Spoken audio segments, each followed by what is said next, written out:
तिगंत प्रकरण में आज हम लुट लकार प्रथम पुरुष मध्यम पुरुष एक वचन भवितासी की रूप सिद्धि करेंगे। मध्यम पुरुष एक वचन भू धातु लुट लकार। सबसे पहले अन्यद्यतन भविष्यत काल है तो अन्यद्यत ने लुट सूत्र से अन्यद्यत ने लुट सूत्र से भविष्यत काल अन्यद्यतन भविष्यत काल की विवक्षा में सत्ता अर्थक भू धातु को लुट लकार। तो ये हो गया भू धन लुट। अब लुट के अनुबंधों का लोप करेंगे। टय की हलंत्यम से इत संज्ञा, ऊ की उपदेश से अजनुनासिक के इत से इत संज्ञा और तस्य लोप से दोनों इत संज्ञा को ऊ और टय का लोप अर्थात अनुबंध लोप। अनुबंधों का लोप करेंगे। लुट के अनुबंध का लोप तो ये हो गया भू धन, ऊ और टय की संज्ञा के लोप हो गया तो लह। अब लह परस्मयी पदम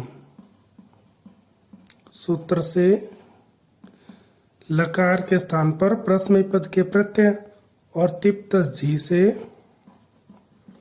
तिप्तस झी सूत्र से मध्यम पुरुष एक वचन की विवक्षा में लकार के स्थान पर सिप प्रत्यय, लकार के स्थान पर सिप प्रत्यय हो गया मध्यम पुरुष एक वचन में। तो ये हो गया भू धन सिप। अब सिप के पै की इत संज्ञा हो जाएगी हलंत्यम से, अंतिम हलय पै, हलंत्यम से पै की इत संज्ञा और तस्य लोप से लोप अर्थात पै का अनुबंध लोप कर लेंगे हम। पै का अनुबंध लोप तो बच गया भू धन सी। अब इसके बाद में ये लुट लकार है तो श तासी लरी लुटो ये सूत्र है।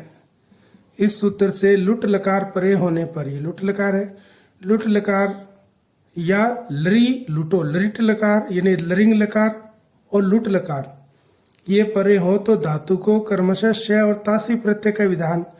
तो लुट लकार परे है तो तासी प्रत्यय, धातु को तासी प्रत्यय का विधान।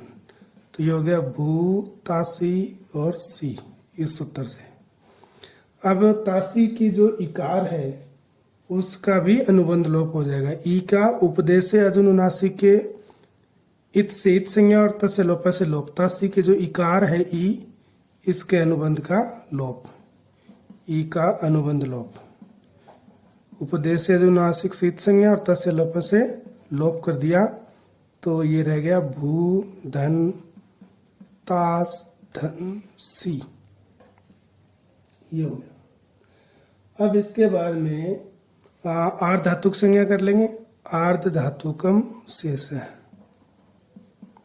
आर्ध धातुकम शेष, शेष की आर्ध धातु संज्ञा यानी तिंग और शित प्रत्ययों को छोड़कर जो शेष बचा, शेष क्या बचा तास, तासी का तास, तो इसकी आर्ध धातुक संज्ञा हो जाएगी।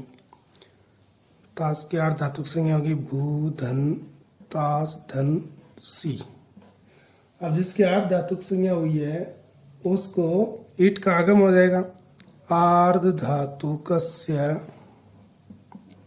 आर्ध धातु कशेड वलादे।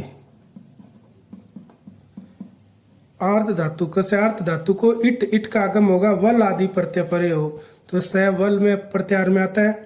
तो वल वल है आदि में जैसे प्रत्यय परे है तो ये अर्ध धातु का इसको इट का आगम, इस सूत्र से इट का आगम होगा। लेकिन इट का आगम कहाँ पर होगा स्थान निर्धारण करने के लिए आद्यंतौ टकितु, आद्यंतौ टकितौ सूत्र से इट जो है वो टैकित संज्ञा होती है, इट में ई बचता है तो टित हो गया। टित होने के कारण आद्यंतौ टकितौ सूत्र से जो इट का आगम है वो आर्ध धातु के आदि में,